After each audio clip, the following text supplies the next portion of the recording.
Hey, how are you doing? Today I thought I would talk about metal. Not in the kind that's made in big factories, although I guess if you call a record company a big factory, maybe so. Anyway, particular type of metal that occurred in the mid 1980s called thrash metal. Now, metal seemed to really get popular in the late 70s. Of course, it was popular through the 70s, but the parameters for what constituted metal were very sort of narrow. You had things like Black Sabbath and Iron Maiden and stuff like that. And then in the 80s, you had this thing called hair metal, which seemed to be more of like a particularly American type of thing where these guys would tease up their hair really big, put on a bunch of makeup, play pink guitars. And girls really liked this stuff. Men, I guess maybe they liked it also, but it was a weird intersection of, is this feminine or is this manly or what is it? Somehow whenever I see Nick Kroll do his LA Deli video, that seems to be the quintessential hair metal type of thing. But I understand it's Poison and Wasp and all this kind of stuff. People are going to maybe argue about it. I don't know. So in the mid 1980s, it seems like hair metal was beginning to wane possibly, and it was replaced by younger generations of musicians who were more akin to the underground scene and were more inspired by the speed element of so-called crossover punk rock. Things like the Cro-Mags, Crumbsuckers, Agnostic Front, those types of bands. And even the bands in the UK were getting a little bit heavy and noisier that came out of the punk scene, like the Exploited and GBH, people like that, One Way System. So all of this was kind of an interesting and very fertile environment for metal to start to branch out. And that's exactly what it did in the mid 1980s in the Bay Area. And I was looking up a little bit of research about this. And interestingly, the band that I'm going to talk about today, Sacrilege, which was a band that I produced on my label, Alchemy Records, was mentioned in this article that came out a couple of years ago. I'd like to reference it quickly for you.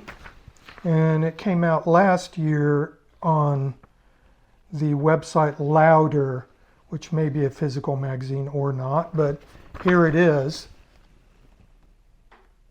And it says the 10 best Bay Area thrash albums.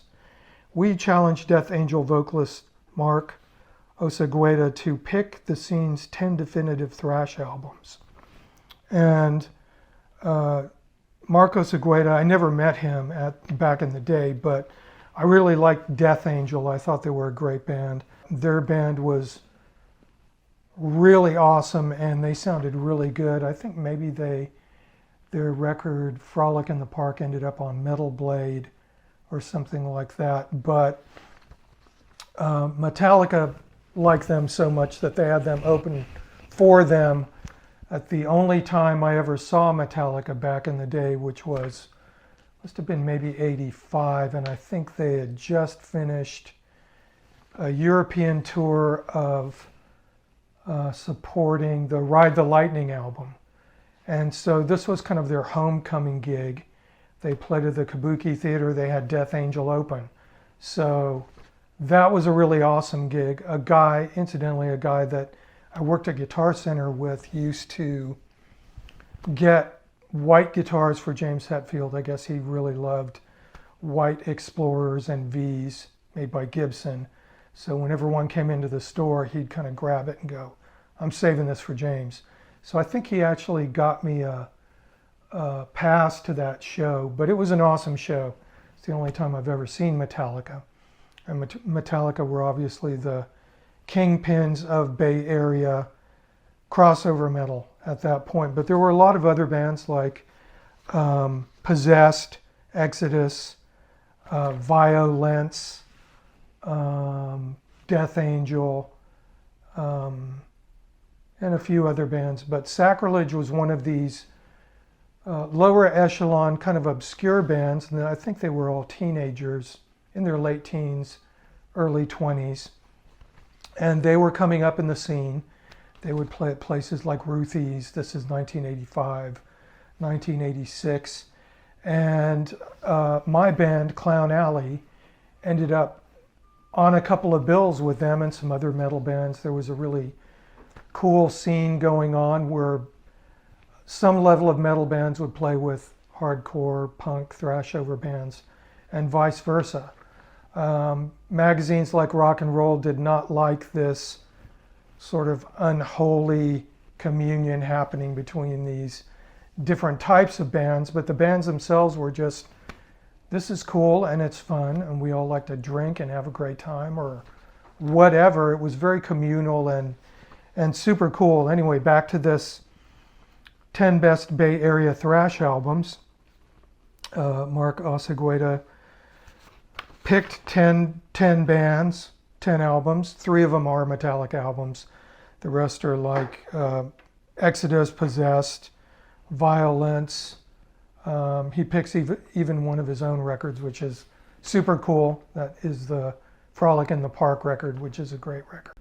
And the number 8 record is this record that I produced, Party with God, by none other than Sacrilege BC, who I've been talking about. And so they had the name Sacrilege, and then they discovered there was maybe a metal band in the UK with a female singer called Sacrilege. So then I think they put BC as kind of a dual joke of, you know, we're from before Christ, and yet also we're from Berkeley, California. So I think a couple of them were from Berkeley, and maybe one was from Richmond. But anyway, Streffen, Tim, Gary, Sean, who I think was their second bass player, and Matt Fillmore were a great band. And they were always really fun to see, fun to play with. And as Alchemy Records was starting up, I thought to myself, these guys will be perfect. They love to play, they're excited about doing it, and they're enthusiastic, and they play really well, and this might be kind of a weird sort of left turn or possibly a U-turn for Alchemy to put Sacrilege on the label. So I had a couple of talks with Victor Hayden, aka the Mascara Snake from Captain Beefheart's band, Don Van Vliet's cousin. There's another video all about Alchemy Records and me and Victor. But anyway, I began to talk to Victor about Sacrilege and just going, what would you think about putting a metal band on the label? And he was going, well, metal is interesting. And he wasn't really enthusiastic about it to begin with. And so I said, well, hey, Sacrilege is playing. Let's just go check it out. You know, you're going to like it. And so he did end up liking it. And while we were watching them play, it might have been at Ruthie's or where else could it have been at? I'm not even sure if they managed to get to play at the Stone. They mainly played in the East Bay. So I'm thinking it was probably Ruthie's or someplace else. Anyway, as we were watching the show, I remember Victor just laughing and kind of nodding his head and going, looking at me and going, oh yeah, he was getting excited about it. And their energy was great. Their sound was really kind of anarchic and chaotic a little bit. I mean, it sounded like 4 guys trying to play as fast as they possibly could, all at minutely different speeds, and just adjusting that, trying to keep up with each other. And just, it sounded like it was on the edge of destruction, and that was the thing that appealed to me about it, and it had this real sense of exhilaration about it. And they weren't completely serious about it. I mean, it's not to say that they weren't trying to play as well as they could possibly play, but they were laughing and having a really good time doing this. So that was really appealing also. And they genuinely seemed to be having fun. And they were having fun. And as I got to know them, they were hilarious people and liked to have a good time. And as Mark Asagueda says here, when he's talking about the record from 1986, this is an obscure release that's left off of a lot of classic Bay Area thrash lists, which it is. This is their debut album. Originally they were called Sacrilege, but of course there was another band called Sacrilege, or maybe 15 more, who knows. This is a great record from beginning to end, and it's fun to listen to. Always puts a big smile on my face, and they've got great thrash songs. There's Asmaroth, Slaughterhouse, and Skinned Alive, so you get the vibe. And this is a quote coming from a guy who played in one of the premier metal bands, crossover thrash bands from the Bay Area. Death Angel didn't become really huge. I think they kind of reformed and did something a little bit later, but they absolutely made a classic album. And here is the album he's talking about, which is my original copy of the Party with God record. You can kind of get a sense of the anarchic and chaotic and punk rock influence by looking at the inner sleeve here, which has all of the band members in full flight. They've got to be maybe 20 or 21 or something. So here's the inner sleeve for them. There's a cool picture of Stefan, the lead singer of the band. He's actually got a Clown Alley t-shirt on, so that is a sign of the sort of crossover attitude that these guys had. Here's Matt Fillmore, and Matt Fillmore ended up being the very last drummer in my band, Clown Alley, and was a great player. And I wish we could have done some recording, but we didn't get around to doing that. Here's a picture of Tim, a guitar player in full flight, and also a picture of Gary. And on an interesting note, both Tim and Gary took lessons from none other than Joe Satriani, who was teaching in the Bay Area. He was a local guitar player, teacher. This is before he became Satch. If you listen to the Sacrilege record, you can really hear how they took some of his lessons to heart, and you can hear the influence that his playing at that time had upon them, along with Kerry King and Jeff Hanneman and the other like great thrash crossover players at the time. And I remember actually both Tim and Gary going, "Oh man, you got to go get a couple of lessons from Joe. He's going to love teaching you, and you're going to love having him as a teacher." They were Clown Alley fans and came to shows, and we used to talk about guitar playing a lot. Sadly, I never managed to find the time to get over and take a couple of lessons from Joe Satriani, but I think it would have been a really cool thing to do. I kind of regret not making the time to do that, but Joe, if you're out there and you're watching this video by any chance, call me up. I'd like to claim my lesson now, which I'm sure you don't have enough time to do. But anyway, so both Gary and Tim had this kind of technical ability that was outside of straight thrash crossover people, and you could hear how they were using interesting scales and things like that, and that certainly came from Joe. Victor agreed to want to do this record, and we thought it was a neat thing to do, and Sacrilege were very excited about it.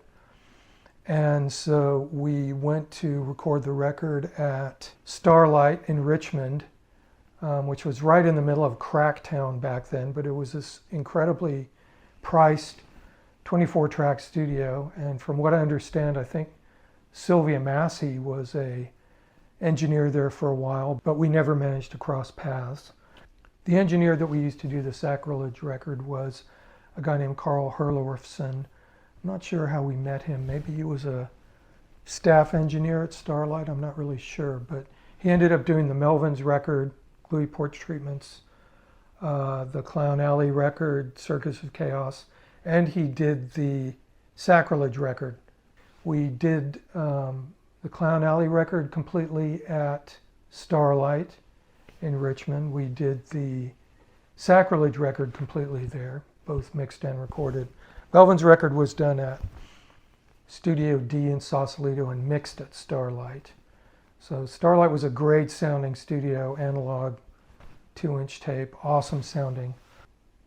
When Sacrilege came in to do the record, they were pretty nervous, and we had done a little bit of pre-production at their studio, their rehearsal place. I think maybe it was in one of their houses or something like that. It wasn't a real rehearsal studio. They were nervous and excited, and it was a really fun record to work on. Since this material was so just insanely fast, we couldn't do a bunch of takes in a row. We'd have to do a couple of takes and take a break. I mean, just for the sanity and the recuperation of Matt, the drummer, and just everybody playing. And also Streffen seemed to have sort of a breath issue, so he wasn't a trained singer by any means, so he had no capacity for diaphragmatic singing, but he did a great job, and all the stuff that he sings on the record fits perfectly, even though I think I remember a few times trying to get him to maybe limit some of the word salad that was in there, simply because just trying to cram so many words into so small of a musical space got to be really challenging. But I think that's part of the charm of the record, where they're not completely together and robotic like some of the later splinter metal genres that emerged through the 90s and the 2000s. So the charm of it is that it sounds like at points that it's going to fall apart at any time. And there's one particular song, Time to Die, where it sounds like Matt Fillmore has gotten a really good rest and nobody else has, and they're spending the entire song trying to catch up to him. There's a little break that's kind of a halftime thing. And then when he comes back in, he's playing even faster, and they just sound like they're holding on for dear life. It's the end of the song on side one, but it's once again, it's part of the charm of that. And that's super cool. I really like that. The lyrics are quite of the time. One song's about demon possession, another one is about Christ being crucified. There's a song about napalm. There's a song about, the death toll from certain types of ideation. It's a song called Slaughterhouse, a song called Skinned Alive, which is actually about the murder of baby seals. All Final Rites. All of the songs are classic Doom titled songs. It's just a cool record, and it's a great souvenir of that time. And if you guys are out there, I'd love to hear from you. I really enjoyed my time playing shows with you guys and making this record, and I'm glad it came out and it's out there. One of the things that's really fun about this whole ethos is kind of the willingness to express gratitude to virtually every single person they might have come across when they were playing as a band or individually or whatever else. And all of the thanks are listed right here, and there's got to be 200 of them. And so I'd like to read those right now, all 200 of them if I can. The credits are Streffen vocals, Tim guitar, Gary guitar, Sean bass, and Matt on drums. And it's got the credits produced by me, engineered by Carl Herlofsson, mixed by Carl Herlofsson, and me. Recorded April 1986 at Starlight, Richmond, California. Executive producer Victor Hayden, the infamous Mascara Snake. And then it goes into everything that I'm going to read to you now, so you can skip or listen. And you might be one of these people mentioned if you're just looking at this, since you're interested in the time capsule that this record is from that particular period of time. So I love the thank you list here. Incidentally, the Melvins did a very big thank you list on gluey porch treatments also right on the back of the record. So maybe it was a thing at that time, I don't know. And so it says, Sacrilege will be beaten severely unless we thank the following groups, organizations, people, and corporations. Victor Hayden and Mark Dutram, Moose, Ma and Pa Fillmore Studios. Maybe that's a reference to playing at Matt's parents' house.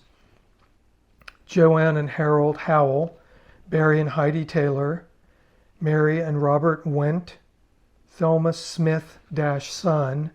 Maybe that's a reference to a relative of Sean.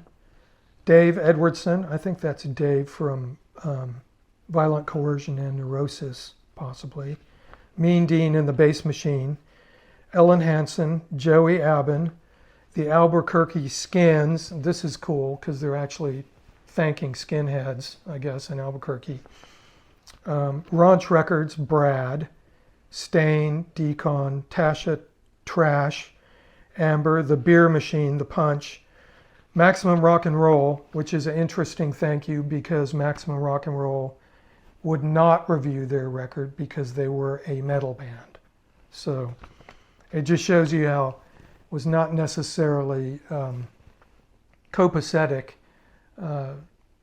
Sacrilege liked plenty of punk music, but the people kind of in charge of punk music did not necessarily like them. Possessed, famous Bay Area band, DRI, Hyrax, Pillage Sunday, COC, Corrosion of Conformity.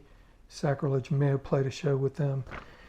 Andy's Attitude Adjustment, The Mentors, COP, Clown Alley, Neurosis Genocide, Chronic Plague, Verbal Abuse, Death Angel, Life Sentence, Beefeater, Fang, More Dread, I think that was either a band or a record label, Desecration, The Boneless Ones, Special Forces, Bloodbath, FM Express, Violent Coercion, Wherever You Are, parenthetically, Cheap Horror Videos, Sydney A. Brownie, Alexis Olsen, Vonda on Broadway, I think she was the talent buyer there, Payless West of Ruthies, The Record Vault, Jeff Baldy Bollweevil, Bovey, Peter Slambo Carter, Steve Sorry Roderick, Andy Suck My Dick Light, Dave My Truck Is Broken Ferguson, Tobias, Rage Staniford, STB Slams B-Town,